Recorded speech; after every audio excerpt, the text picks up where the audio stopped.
Hi there, this is Michelle Austin. I'm re-recording the first couple of slides of the live webinar because with having 200 and some people enter, we didn't quite get the recording off to the perfect start. So if somehow you're watching this and you haven't already done the entry survey for this course, please do take it. It's at bit.ly/MTA July 22nd. We're using this information to put you into collaborative groups. So this session for the MTA Virtual Summer Conference is improving communication and collaboration using Google Classroom. The course description said that this class is for secondary teachers, but all are welcome to learn about the tools. It's just that our activities are probably going to be more oriented to older students. And then I'm going to pass it off to Christine now. Monitor the chat for clarifying questions, but we're not going to share those how-to resources now. We will do those within the classroom itself. And again, we will follow up at the end of the meeting with exactly what you need to do to get your 12 PDPs. But we're not going to address all of the questions about how to use Google Classroom or G Suite tools in this webinar. We do have the 4 hours of optional drop-in sessions. We'll be more than welcome to do that. But this is what we're calling an awareness level PD for the webinar. Michelle, do you want to go on? Yep. And so when I think about professional development, we want to classify it into 4 categories, right? The awareness is just, oh, I know this exists and I know this is possible. That's what this webinar is about. We're going to show you some tools that now at the end of this webinar, you'll know they exist and you'll know some of the capabilities that they can do. Then what we have is the skill level. The skill level you'll be doing when you're in the classroom working on your own time on your assignments. And that's where you're going to learn how to use the tools, learn how to use the skills, drop in for office hours, ask questions. After that might be the design level. I think some of you will get there in this course as this is the more advanced course. And that's where you'll actually create your own independent or collaborative assignments to be able to share with your students. At the leadership level, what you might do is you might take this knowledge that you've gained in this course and take it back to your school communities, and that would be the leadership level of PD. So know that for this webinar, this is just the awareness level. All of the skill-based PD will be during your independent work time when you get into the classroom. I'm going to say that I'm having a hard time answering questions in the text and also admitting everybody that needs to be admitted. So I'm just going to answer Rebecca's question. Mm-hmm. And Rebecca, there are 2 ways to do Pear Deck. One is that it's at teacher paced, and then when it's gone, it's gone. But there's another way that you can have student paced, so you could share a Pear Deck with students after the fact, and then they could do it at their own pace. All right, and so Jess, as far as TeachPoint goes, we can talk about that later, but no, you wouldn't sign up for this in TeachPoint. You have to upload it into your TeachPoint. All right, ready, Michelle? I can watch the chat. I have the chat up if you want to do the admitting. Okay, so I am not going to read this slide to you, and we are not going to go over all of the details of the expectations. What I am going to tell you is that I have recorded a 7-minute video where I explain all the assignments and I show you where they are in Google Classroom. So what we're going to ask is, in Google Classroom, at 11 o'clock, a video will appear. We call them housekeeping videos, I think. So I want you to watch that. And then if you have any questions about the assignment, you can do one of 2 things. You can either put a question about the assignment in the comment section in Google Classroom, or you can come to our live Q&A meeting tomorrow at 10 a.m. Excuse me. So we're not going to spend too much time on this webinar talking about all the other assignments. So that's the next thing that happens. It's not during this session. We are going to have some optional Q&A drop-in sessions. So there's no agenda. You can bring any questions that you have. You're going to use the same meeting link as today's meeting. And Christine, I'm sorry, I took your slide. That's okay. So we've got people answering the question, how likely are you to attend one or more of the optional Q&A sessions. Bristol asks if we can question over email. Yes, but we recommend that you put your questions in the comments in Google Classroom, because that way when we answer your question, other people can see it as well. So if it's not something that's super specific to you, please put your questions in the comments in Google Classroom. So here we have, so we've got, some people are definitely coming, some people are maybe, some people definitely not. So this is a feature in Pear Deck. You can put a poll out there or a multiple choice question. And honestly, the Q&A sessions are just if it is helpful to you. So you can count it towards the 12 hours of your class if you want to. And if that's not your thing, that's fine. Go ahead, Christine. So when we think about what we're doing today with all the tools that we're showing you, we really want to focus on discourse, collaboration, and differentiation. So what does that mean? We know that if we don't have our students face-to-face coming up in the fall, that we need to figure out ways to increase our student engagement. And in a classroom, how would we do that? Well, we'd make sure the students are having conversations with each other. We'd make sure they're working on group projects together. And we'd make sure that our assignments were differentiated to meet the different needs of the students. So what Michelle and I are going to try to do is introduce you to some tools that you may already know, but show you different sections within them or little pieces that they have where you'll be able to increase the discourse, collaboration, and differentiation remotely. So that's our goal for this course. You'll see that as we go through for each tool, we've highlighted one or two or maybe all three of how we feel that tool best meets one of these three pieces. So keep in mind that as we go through, that's what we're trying to see. Is it discourse, collaboration, or differentiation that this tool can best help you meet remotely? Okay, we got a couple of questions.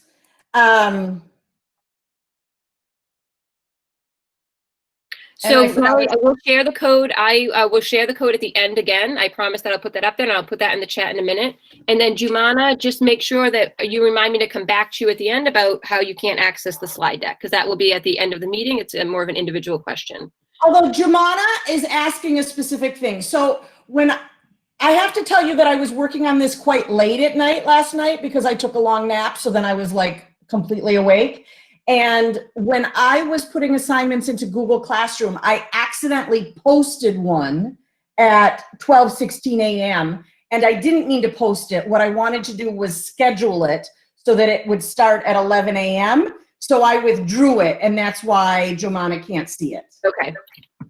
Okay. Next. So we're going to talk about a whole bunch of resources in this session in the next 45 minutes. Some of them are G Suite tools, you know, like Google Slides, Google Meets. Some are Chrome extensions. So an extension is just a little piece of functionality that you have to install in Chrome. Add-ons are something that you install from within Google Docs or within Google Meet or within Slides. And then subscription platforms are just something that you subscribe to, like Kahoot.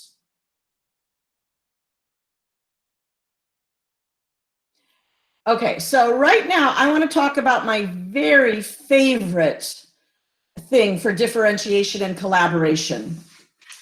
Google Slides. Probably most of you have had Google Slides. I've seen them, used them. This is created on a Google slide. But you can do a lot with it. So collaborative slide decks. You can have different kids working on the same slide deck. Every student in the whole class, or you can differentiate and have one group working on a collaborative slide deck on these skills and a different people working on a collaborative slide deck on these skills. You can use choice boards where you put all of your assignments into a Google slide deck, and then people click on what they want and it takes them there and they work on that. I'm an ESL teacher, and I will tell you what, if you are going to ever talk about something that you can have a picture of, you should put a picture of it. And Google Slides is very conducive to that. for special ed students and ESL students whose accommodation or instructional strategy is sentence frames, I am telling you what, Google Slides is the place to do sentence frames. And you can do graphic organizers, you can do drag and drop. And then here's a term that we use a lot in language teaching. Google Slides really helps lower affective filters. So affective filters are like, if you are very stressed, you can't learn. If you don't feel comfortable, you can't learn. So I'm going to ask people now, based on this, from what you know about slides, why might Google Slides lower affective filters? Why might it be easier for kids to work with?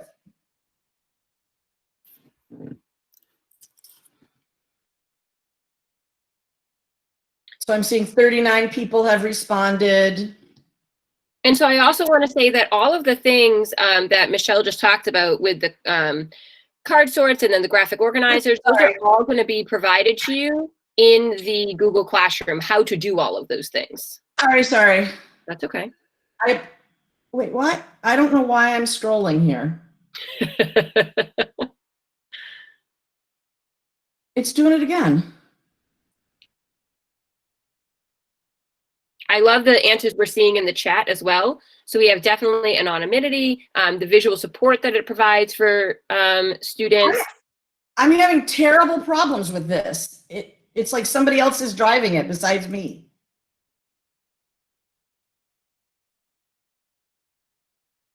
So I'm going to show the,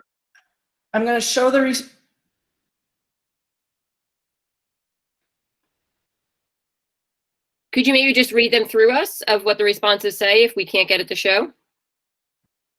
Yeah, but I keep, let's see. So there we go. You want to read these as I scroll through them, Christine? Absolutely. So we have, again, provide the opportunity to not have to stand out and feel like the spotlight's on them. That was also in the chat, which is great. Working at their own pace, it's individualized, that differentiation piece, self-paced. Again, so I see a lot of the differentiation. This is why that slide decks can be so important for the students when we talk about their filtering. You can see one slide activity at a time, so it's not overwhelming. Add in support, again, differentiation, some translation tools there, differentiating for our SPED 504 ELL students, privately for feedback, go at their own pace, expressing themselves the way you want to, right? Being able to put their own creativity on that and take some ownership or autonomy for their education. Okay. So we've got 100 responses, but this gives you an idea. So this was, this is a good way to bring, figure out what people are thinking in your class. So this is a really good feature of Pear Deck. Yep, I love Win that they can, lock them in. So go ahead. Go ahead, Christine. So the next tool we're going to talk about is this idea of Google Meet. And I know that in my district, we had some conversation of which one's better, Google Meet versus Zoom. And I think there are definitely differences between them. One of the things that we find in Zoom is that it has more tools. And we've heard that Google Meet is going to be updating to include more tools. But right now it doesn't have them. So one of the things that I wanted to do was highlight some extensions that you can bring in order to increase the discourse and make it more efficient for the teacher to use. So Google Meet, why? Because you can have asynchronous meetings with students. You'll be able to see their faces. And you're really going to increase the discourse between students and teacher and student to student. Know that in the classroom itself, there are videos on how to set up all of these extensions and how to use them. There's also 2 videos put out by Eric Kurtz, who's a great resource if you haven't looked him up yet, that talks about how to create links where students cannot enter without you. And you would create what's called a nickname for these links. So that way students can't be in the meeting unless the teacher is there. And that's a great security purpose or security piece to have as we work asynchronously or synchronously with students. So go ahead, Michelle. Yep. So the first one to talk about is this thing called a nod extension. And you can see here that it goes through just a short little clip of how to do it. One of the things that Zoom can do is students can raise their hand or give a thumbs up or thumbs down during the meeting. If you and your students download the Nod extension, then what will happen is you'll have that feature now in Google Meet. So that feature now exists in Google Meet, whereas before it didn't. You'll also notice on the screen that you can change the skin color of the icon, which is great if we think about culturally relevant teaching and making sure that our students can identify themselves in the meeting. And so that's a great feature that Nod has as that extension. And again, you'd be able to see what students' reactions are or if they had a question. Michelle and I actually talked about having you guys download the extension before coming into the course, but we thought that with 200 or right now 178 participants, it just wouldn't be manageable. But if you have a class of 18 or 20, that makes it manageable. Go ahead. The next extension for Google Meet that's really going to help for teachers is this thing called Meet Attendance. And so what this does is it makes a Google spreadsheet or a Google Sheet for you each time you have a meeting, and you can see that it will take attendance automatically for you. And you can do this multiple times during the meeting. So maybe I take attendance once at the beginning of class, I take it again in the middle, and I take it again at the end. And it will just make a sheet, and it will give me 3 columns, and it will tell me at those 3 times who was present in my class. Again, we can see how that would be a great efficiency for you if you have to do attendance or do something based on grades and who was at the meeting. Go ahead. The last one that I find is really important for teachers is this extension called dual less. And if we break apart those words into dual, meaning 2 at a time, and less, meaning I don't have it, that's what this extension is for. If you have 2 screens, this isn't an extension that you would need. I don't have 2 screens at home. I only have 1 device. What this extension does is it automatically splits my screen so that if I was presenting on one side, I could see what I was presenting to the students. But on the other side of my screen, I would still see all of my students that are there in the meet. So it allows me to still monitor the nod hands or the nod thumbs up or the nod thumbs down, and at the same time, be able to see what I'm presenting and read off of that.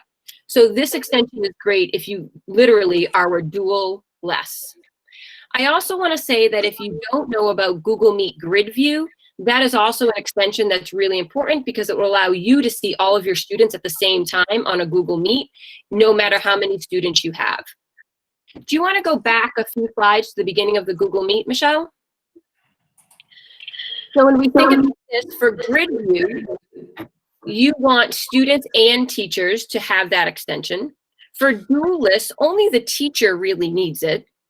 For Nod to work, both the student and the teacher would need to download that extension. And then for Meet Attendance, again, just the teacher would need it. All right, Michelle, how about the chat? Any questions there on the chat? Somebody's, they're asking about locking people out and the nicknames. So what I'm going to say is let's not talk about that now. I'm going to tell you that there's a great Eric Kurtz video that shows you how to do this. And it's right in our Google Classroom. So we have the direct link for you. Okay. Can we move on to the next one, Christine? Yep, go ahead. Okay. Google Jamboard was a tool that very few of you have already worked with. It was like the #1 thing that nobody's worked with. And what it is it's a collaborative digital whiteboard. It's very simple, not fancy at all, but there is a free version that you can do just a few things. And we're only talking about the free version here. And my video is playing too slowly. So I'm going to skip the video. I was showing you how it works. But you can imagine what a whiteboard looks like, and people can put sticky notes on, they can draw on it, you can import pictures, and we are going to do an assignment with Google Jamboard in this class. So there will be more things about Google Jamboard, and you'll be able to see this video that I was going to show you. If you want students to work together for synchronous or asynchronous collaboration, when you push a Jamboard out in Google Classroom, you make it edit. Or you can make a copy for each student and have them do independent work. especially teachers of the lower grades, but all grades, if you have some worksheets, I don't know if this video is going to work. Oh, it was in the other thing. If you have some worksheets that you want kids to draw on, you can actually just copy and paste these worksheets into a Jamboard, and then kids can draw on them. And there are instructions for how to do this in our classroom. Okay, now we're going to talk about some translation tools. So now I want you to just give us, I want to have a sense. How many newcomer EPL 1 and 2 English learners do you teach? In Worcester, it's a ton, but it might not be so many in some other districts. So I'm curious. So I have some 25s and some 2s going on here in the chat. While they're answering that question, Michelle, back onto Jamboard for a minute. We had a question in the chat. Yeah, sorry, I was moving too fast. No, you're absolutely fine. That's why I'm monitoring it. Someone wanted to ask if it was a download or in the suite of apps. I believe it's part of the Google Suite, correct? Yes, all you have to type is jamboard.google.com and you'll get there. Mm-hmm. And so everyone remember, all the links in the classroom will be live at 11, and this is just for awareness. So we know we're going fast, but we're just introducing you to the ideas that these things exist. You will explore all of them on your own time as you work towards your 12 PDPs. Okay, so let me look at the responses here. So we have a lot of people that just have a few English learners. But if you have one kid in your class who doesn't speak English, they need a lot of support, right? So I'm going to suggest that Google Translate can help for differentiation for students who are literate in a Google Translate language. And by that, I mean a lot of African languages are not in Google Translate. So if they're from Ghana and they speak and read tree, you're out of luck on that. But if they know Spanish or Portuguese, Chinese, Korean, Japanese, many languages are in Google Translate. And once you know that Google Translate is everywhere, this is an awareness, right? In almost every program that you use in the Google Suite, there is some kind of Google Translate option. So this is an awareness level thing. That this could be useful for you to use. Oops, sorry, I didn't mean to scroll. Okay, so this is a multi-language translation thing that I made. Is everybody seeing the video here? Yes. Yes. So if you are an ESL teacher or somebody that has low-level English kids in a bunch of different languages, you can use this tool that I've created to make glossaries that are multi-language. So I'm telling you that this tool is in the classroom. You might not need it, but it's pretty useful. Let me go back to this other slide here. And then I said screen share, oops, sorry. Screen share with translategoogle.com. So this year, I had ESL kids who had come to the country from Brazil like 2 weeks before remote learning started. And I would be one-on-one or in a small group with English learners, and I would just share my screen and have Google Translate open. And they could see the translations to what I was saying as I was saying it.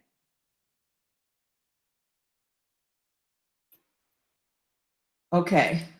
So just to be aware, Google Translate can really make your life a lot better, and know that it's everywhere in the G Suite. Back to you, Christine. All right, so the next thing that we're going to talk about is Google Forms. And so when I think about Google Forms, what I want you to remember is that it is so much more than just a quiz maker. You can really use Google Forms. So I got to come back here. Here we go.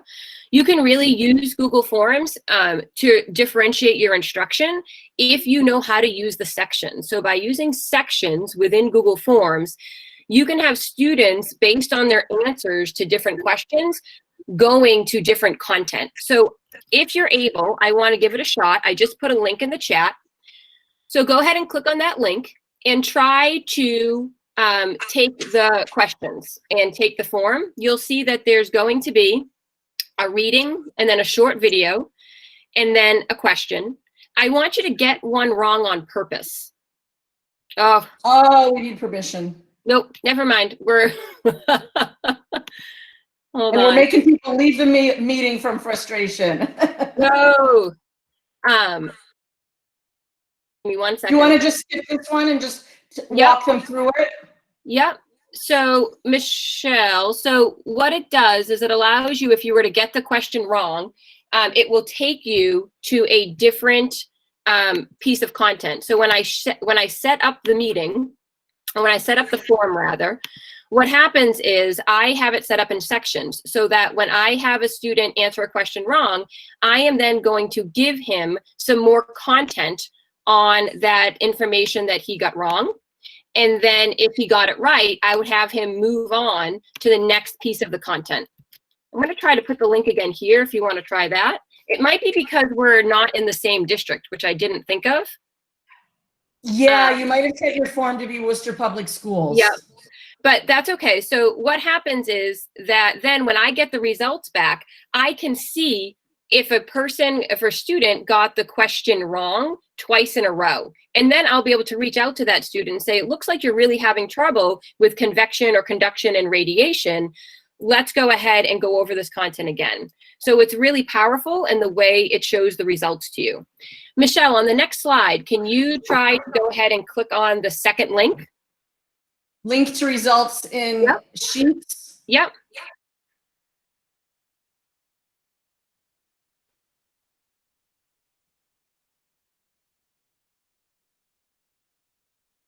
Yes, it's kind of like a choose your own adventure story.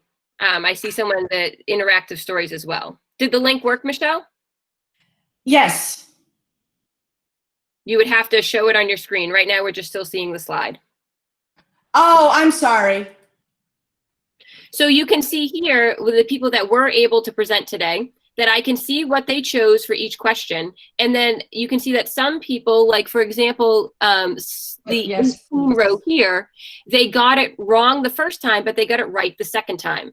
And so as a teacher, I can say, okay, they didn't understand it when I presented the content first with the first video and the first article, but then the second time they watched the different video and read the different article, they were able to get that question correct.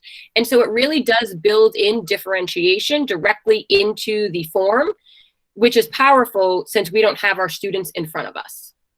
All right, you can go ahead back. Okay, share this tab instead. And again, know that in the classroom at 11, when everything is posted, it will be step-by-step directions and videos on how to do this for your students with examples. All right, go ahead. So the next one here is Google Sites. And for those of you who haven't used Google Sites, don't be scared. You are not going to have to do any coding to create a Google site. It really is very, very simple. And it's a great collaboration tool to have students creating these Google Sites together. So what they would do is they can create digital brochures, they can create digital posters, they can create presentations together within the site that could then be viewable to everyone on the internet or just people within your district on the internet. So it has that ability to kind of reach out globally or stay locally within your district. It's also a great tool for newsletters for families. So when we think about the newsletters that we would normally send home that are on a piece of paper, we could still send them, a link to a doc. But what Google Sites does is that as you change things, you can then publish them and it will change what the people see when they go to your link. So that way throughout the year, they only need one link to go to, which is your particular Google site for your classroom. And then you publish it and change it throughout the year. So you don't have to resend the link. Of course you will, because people will lose it, but it's still the same link to send. So it's not multiple links. You can put pictures in here. You can put a picture of your calendar for your classroom so that teachers families would be able to see what assignments are due when. You can put links to other websites if you wanted to link them out for some extra support if students are having trouble reaching something. And again, it is so very easy to create the site. Google does all the formatting. You literally just add things in from your drive. Do you want to? Wait, Christine, can I jump in with a couple things? Yes. Okay, so I'm an ESL teacher. My parents do not really respond to emails. The number one way I can reach my parents is with something that goes to their phone. So I will text a link to a one-page Google site to my parents.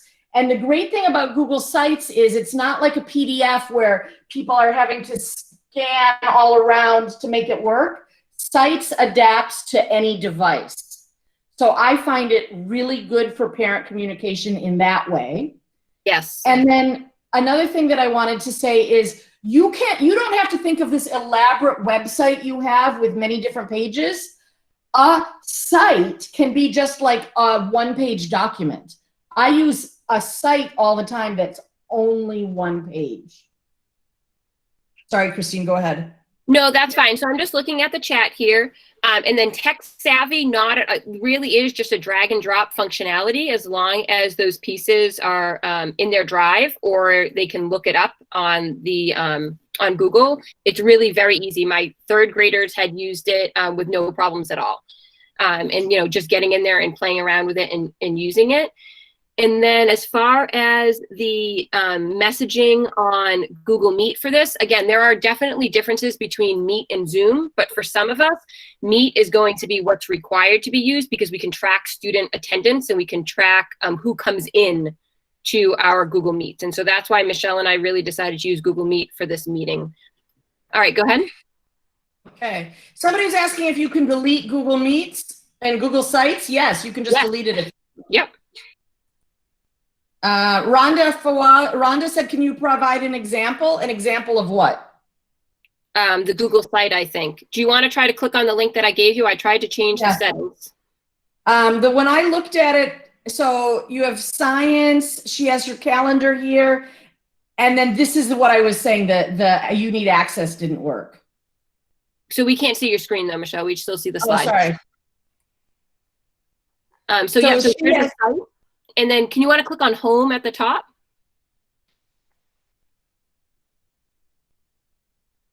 So this was a newsletter that I had for parents in 5th grade. You can see the year. So I had my calendar. This is what my calendar would look like. Here's all the field trip things that were coming up. I can change that picture up there. It was the fall when this website was published. So I had the fall picture. But then at the top, you can see science and then weathering, erosion, and deposition. So those were the different topics that we were about to get into. So can you click on weathering, erosion, and deposition? So you'll see what happens here. You'll see that it says you need access because what I did with any of my files is I made it so that only students in my classroom could see it. So that if it was student work that I was sharing, only students who were registered in my course would actually be able to see the files. And I think that's important when we think of security for our students' work and how we're sharing their names and their images. And so that's why it says you need access, because those are student work. So I'm not going to give the World Wide Web access to these sites. Although the World Wide Web could find my site, they wouldn't be able to see my student work unless they were part of our class. Oh, that's why it is. Yep. Okay, going back. Yep, go ahead back. And then as far as getting the link out to students, parents, it might be through email. You might post it in the classroom. Any way that you would normally send any link is how you would send the link to your site. And then translation I see as well, Keith. Yes, this whole site, like Michelle said, if you use your site, your Google site for newsletters, the parent can translate that site into any language that they need automatically on their phone or on their device. All right, go ahead. Okay. So 10:41 is a time check. Yeah, and so we gotta, this is really just a whirlwind tour for awareness. So we've been using Pear Deck in this webinar. Somebody asked whether students could work on it on their own. You can do it as teacher-led or self-paced. There's an add-on that you need that's in slides. So if you go to slides and add-on, you add on the Pear Deck. So all you do with Pear Deck is you make your whole slide deck in Google Slides, and then you can add Pear Deck, and then as you're doing it, you can put in a slide that has a question, and then you use the Pear Deck to present it like we've done. and you can embed assessments and feedback. I have only used the free version for this Pear Deck. There's always a free version and a paid version with everything. I think the free version in Pear Deck is very good. It's not something that I would spend my own money on to upgrade. Christine, you want to talk about Flipgrid for a minute? Yes. So for those of you that haven't used Flipgrid, it is a video tool that, again, is going to help us use collaboration, discourse, and differentiation. So if you want to, you can go ahead and use that QR code if you have a QR code scanner. And you can go ahead into that Flipgrid that I have created. And that's one where it's going to have you use the whiteboard function for math problems so that students would actually solve the math problem as they're doing it. And then talk about what they're doing as they're writing. And so for those people here that are needing the students to give some explanation for why they're solving the problem the way they are, that is a great tool here. And then you have on the left picture is one where students were doing a DNA molecule and they had to create a project, right? So I am a science liaison, so my examples are mostly from science. But you can see that they had to go ahead and create this DNA model. They explained their project to the class through a video, and then students responded to the video. The picture on the right here, I think, is Glenn from our first class. And you can see I've, Nate purpled out his name and his picture there. But this is something that you'll be doing at the end of the class, is to collaborate or increase discourse with each other as you listen and respond to each other's reflection on how the course went. So yes, there are some privacy issues with Flipgrid. You want to make sure, one, that your district approves it. In Worcester, it's 13 and over. So students age 13 and over can use Flipgrid. But you want to check with your district on that, on what their restrictions are. The issue with Flipgrid is Flipgrid will not sign student privacy contracts with individual districts. Correct. So in Worcester, that means that the little kids can't use it. Yep. All right. And so did anyone try to go into the QR code? Did you try the whiteboard function? Did you like that? You can People were saying it didn't work.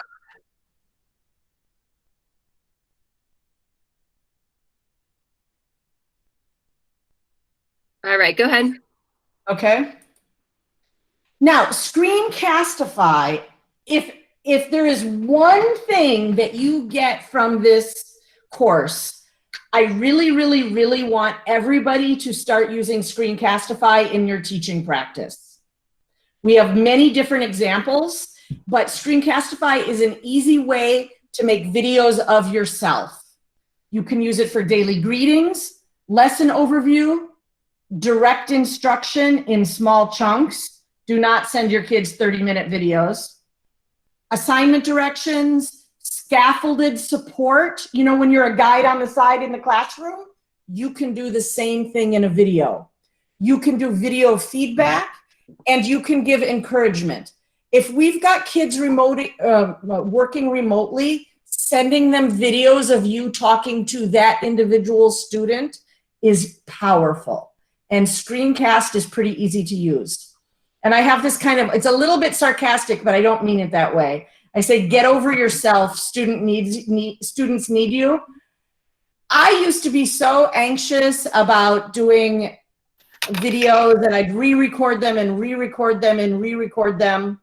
But I'm telling you, don't let perfect be the enemy of the good. You need to get over your reluctance to videotape yourself if you want to teach in 2020.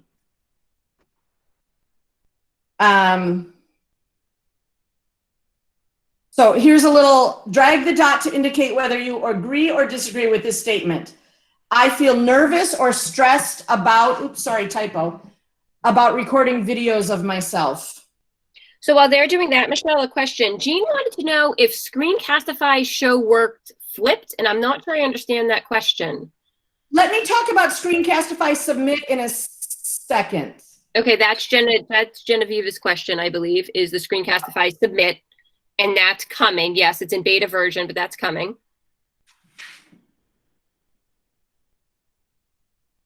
What do you mean it does not show flipped? So, can you hear me? Yes. Okay, so like if I'm doing a math problem and it's behind me and I'm videotaping, does it show it like the 3 is the 3, or does it show it the 3 that is backwards? So our classmates are telling us that it does not show flipped. It shows the 3. It shows it as a 3. Perfect, because a lot of the other video programs flip it the wrong way. So you have to then show everything in a mirror or write it backwards in order for it to be video. That's what I was asking. All right, perfect. Thank you, Jean. Sorry about that. Yeah, so it's looking at your exact screen. It's not like behind you. Yep. Yes, this dragging activity that we have is in Pear Deck. So I love that for everyone to see this, right? Like it's so spread out with our 175 people that are in this webinar of how people feel about really recording themselves. And I want to stress what Michelle said is it's important for our students to see us learning and willing to take our own risks as we learn to videotape ourselves and know that we're not looking for perfection, right? We're just looking for effort and we're looking for them to take that leap.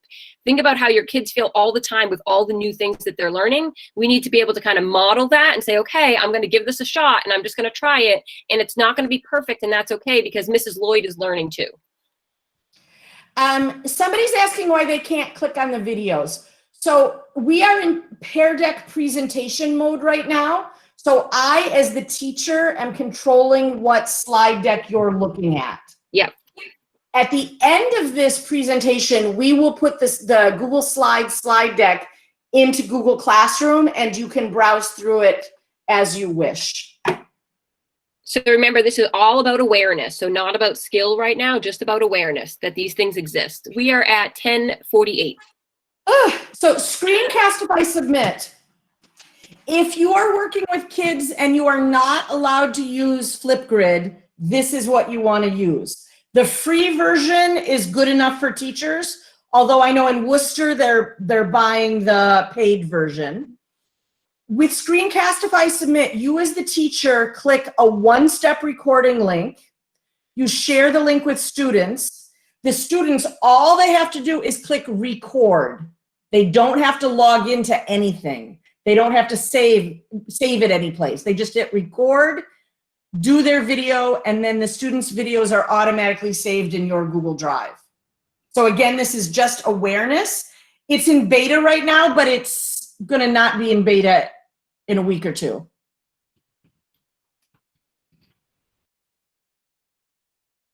Go ahead about YouTube, Christine. All right, here we go. So YouTube, right? What can we use YouTube for? Back to that. It's really all about collaboration, discourse, and differentiation. Yes, you can go on YouTube and find, crazy videos. But what we really want to stress here is that when you create videos for your students in Screencastify, you do want to upload them to YouTube because it makes them shareable. And it makes them easier to put in links into your slide decks or into your forms or into your sites. By creating them or uploading them as YouTube videos, you make it easier on yourself to be able to share. You'll notice the picture on the bottom is just a quick screenshot of the difference between something that is unlisted, private, or public. So when you're making your videos and when you're having your students upload your videos, you just want to come back to this checklist and say, okay, what do I need from the students? Most likely, no, we do not want them to be public or private. We probably always want them to just be unlisted, meaning that they'd have to have the link to open it. I'm going to try to just go really fast here. The safe YouTube, that's a link. And again, you will get that link when we open up the slide decks. What that does is it takes away all of the ads on the side of your YouTube video, and it makes it so that only that YouTube video shows and it won't automatically enter into a second YouTube video. So I know when I first started using the YouTube links, what would happen is they'd watch my video, and then I'm sure you've experienced this, in like 10 seconds, another one would start, whatever was next on the list. And so safe YouTube is just a way for you to go in and put your YouTube video link in. So then that's the only video that your students will see, and they won't see the ads or extra information around it. So it's just a great kind of tool for us to use as we move into this remote learning. Go ahead, Nick. I figure anything that's made for a teacher is actually made for kids. So I put the kids things on teacher things as well to keep the ads off. Yeah, there's definitely, Carol, absolutely. Once they have the link, if they share that link, they then make it public to anyone they share it with. And that's one of those things that we really, if we think about, student ethics and being a good digital citizen, that with our older kids, we're hoping that they're learning those tools and those skills. But that's definitely a conversation to have with your school or with your district about what are our guidelines going to be? Are we going to, kind of teach the kids to be digital citizens and how to use the tools appropriately? Or are we going to set the rules so that they can't do certain things? And then they aren't able to learn how to use and how to be that good digital citizen. But those are things to talk about with your class and your school and your district. Go ahead, Michelle. Edpuzzle, I'm not going to say very much about it right now, but Edpuzzle makes it possible for you to track whether a kid has watched a video or not. Yes. So if you want to be able to track whether a kid has watched a video or not, in our Google Classroom, learn about Edpuzzle. So Laura said something about why not just share videos via Google Classroom. Laura, absolutely. If you are not comfortable downloading them to YouTube, it's not a must. It just makes them easier between different platforms. Go ahead, Michelle. Well, for example, I'm bringing it to Kahoot, and you can put videos. I put videos I make myself in Kahoot, but I have to have it on YouTube first. So probably most of you have seen Kahoot as like a fun review game at the end of a section, but you can, in addition to doing it live, you can now have a challenge game. So students can play it independently. And I'll tell you what, I had the highest student engagement of anything I did on my Kahoots during remote learning. And I did all of my pre-teaching of vocabulary on Kahoots. And in our classroom, if you take a Kahoot that I made, it will show you how to use Kahoots to pre-teach vocabulary or, pre-teach anything. And then on Edpuzzle, you're going to be forced to watch 3 Edpuzzle videos. So you'll see what Edpuzzle is with the questions at the end in our housekeeping link on Classroom. So you'll see more of that to come. Okay, so now I want to think about stuff we have to give students. Help this be true, and we are all going to have to teach students some skills. Okay, this is my soapbox. PDFs are so hard for kids to handle. I know that there are things like Kami and everything, but if you take 3 minutes and convert something from a PDF to a Google Doc of some kind, it is going to make it so much more accessible to all of your students. And you won't give them an opportunity to go like, I can't do this and leave. So if you want to move PDFs to someplace else, you can make partial screenshots to take an image, and then you can put those partial screenshots in forms or docs or slides or Jamboard, or you can just copy and paste text. If I have a PDF, I would like to convert it to a Google Doc and just have kids read it. And again, we do have videos for you on how to do all of that, so no worries.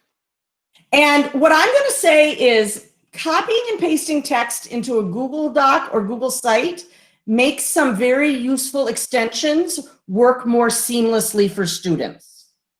So I think you as a teacher, if you have a PDF, put it in a Google site or put it in a Google Doc, because this is the #1 reason why. Google Translate works best with Google Docs. And you can teach students how to use Google Translate. The #1 student tool that you need to make sure that your newcomers know about is the Google Translate Chrome extension. And we have a link to that in our classroom. We have 4 minutes, Michelle. I know. You should also know that in YouTube for English learners, you can adjust the playback speed and auto-translate subtitles. There are directions for this in our class. Okay, and then this one, I hope this video works. To use text-to-speech in a Google Doc, just place your cursor where you want to start reading and click the play button. Most of the energy we use today comes from fossil fuels such as gas, oil, and coal. However, these fossil Read and Write uses dual color highlighting, which helps improve comprehension. So there is a Chrome extension called Read and Write. It has this little purple puzzle piece. If you teach kids how to use it and you give them the work in a Google Doc or a Google slide, they can have the work read aloud to them with pretty good text to speech. This is not the only text to speech app, but I am telling you what, with kids who are challenged readers or kids who are good readers but new to English, this can elevate the level of text that they can work with independently. This is really powerful. And this is something that you should look into and you need to teach your kids. Yes, it works in languages other than English. Not a ton, but a few European languages. Okay, so we have 3 minutes. This was a whirlwind, super fast. This is just awareness. Every single thing that we have talked about is in the Google Classroom. But right now, I want you to write one takeaway from today's presentation. Ooh, Michelle, I can't believe you did that. I know, well, it's kind of thin. Jumana, yes, you can choose whether the reader is a man or a woman. You can choose the speed.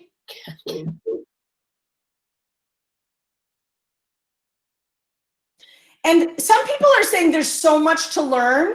What we're doing is we're like the waiter or waitress giving you the specials.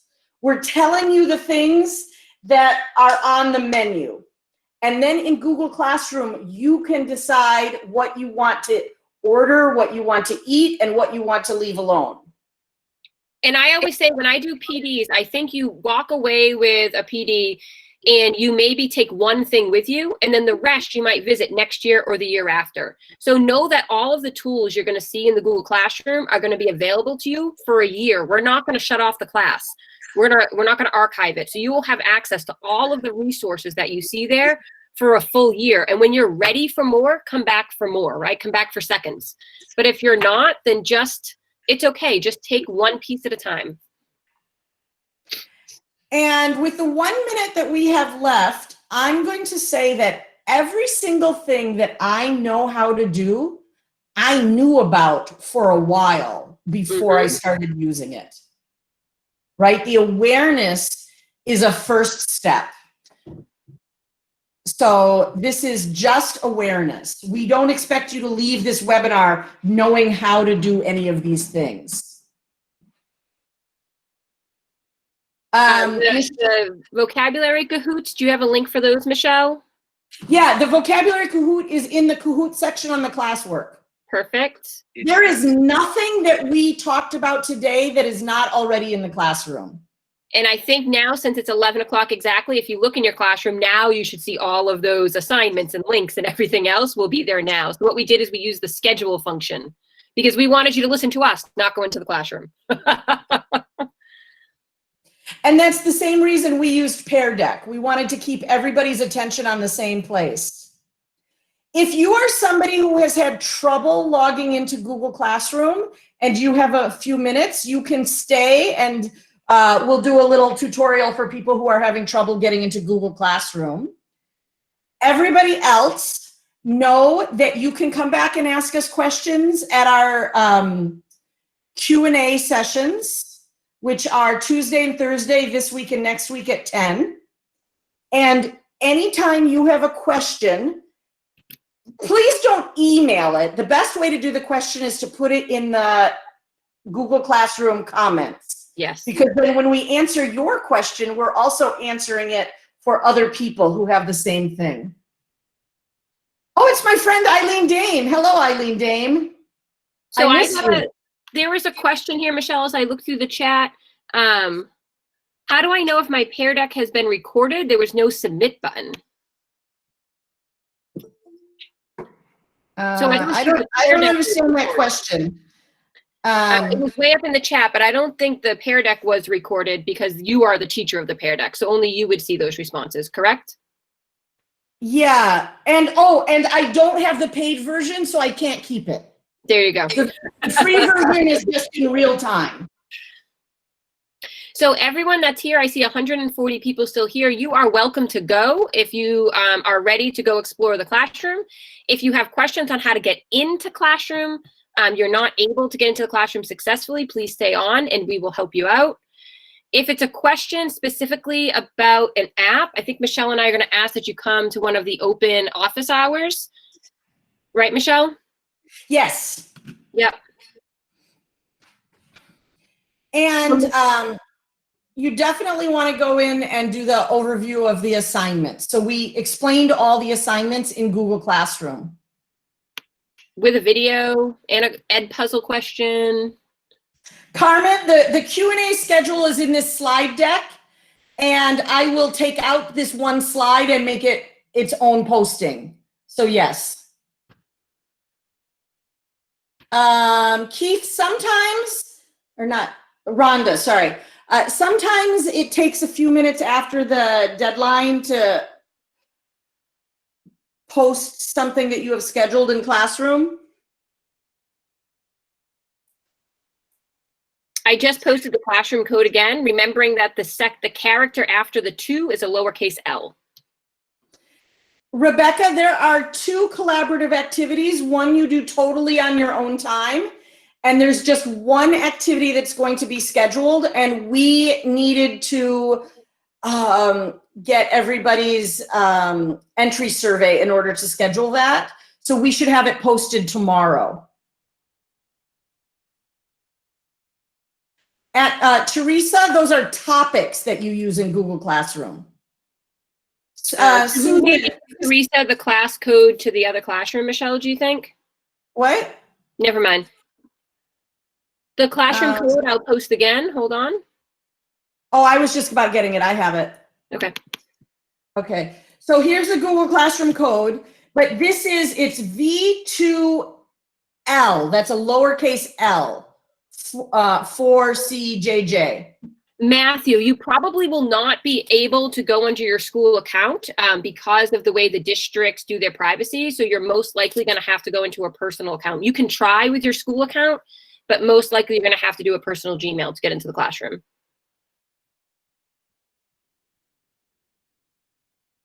Jumana, it is way too early to expect 12 PDPs from the MTA. I would expect like more than a month. And then I am never going to have any of the information about the PDPs. I gave them everything and then they're going to do it. And then Kristen, Sandbox is all explained in the classroom, but what it is just a trial classroom for you to try things out in. Some people might call it like a sample or a trial, but it's just what we call our place to go and practice things in classroom so that no student would be able to kind of see it. It's just a practice place. The deadline is in 2 weeks. So the exact date I want to say is August 9th. Is that correct, Michelle? I think so. It's the Sunday. Yep. And then Susan, yes, if you already created the sandbox in the last class, you don't have to create another one.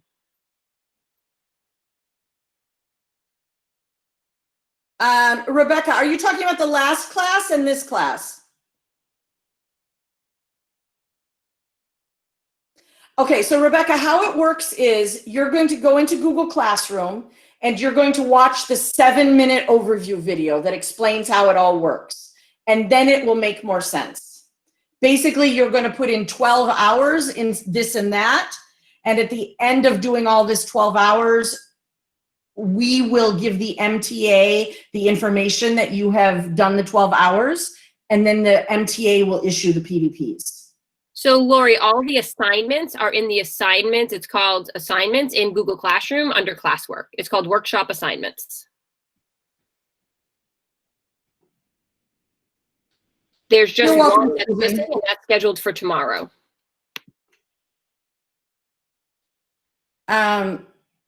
So Alexander, on the top right, you have to click the plus symbol and say join class.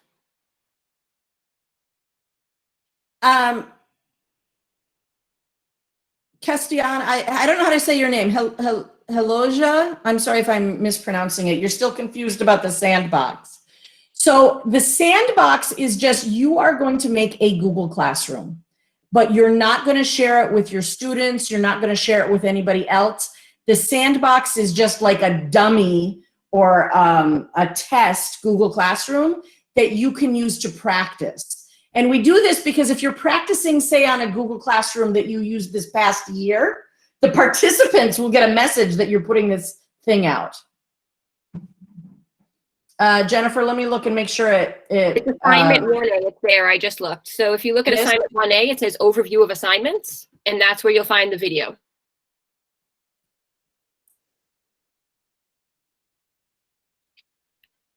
Anyone else question? You can throw it up in the chat. We still have 50 people, so I don't think we're quite ready to turn on our mics yet.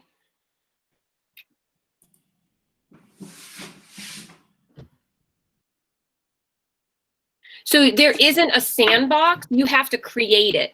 So you're going to go into Google Classroom and you're going to create a new class and you're going to name that class Sandbox.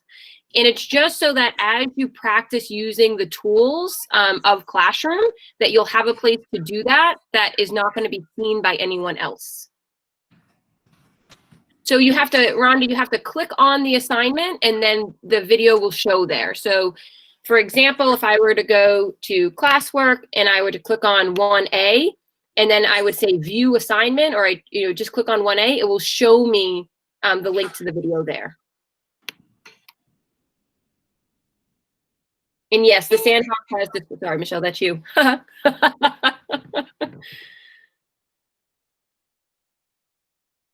Yes, the video will show you how to, every assignment has an instruction. Rhonda, did you find the videos now?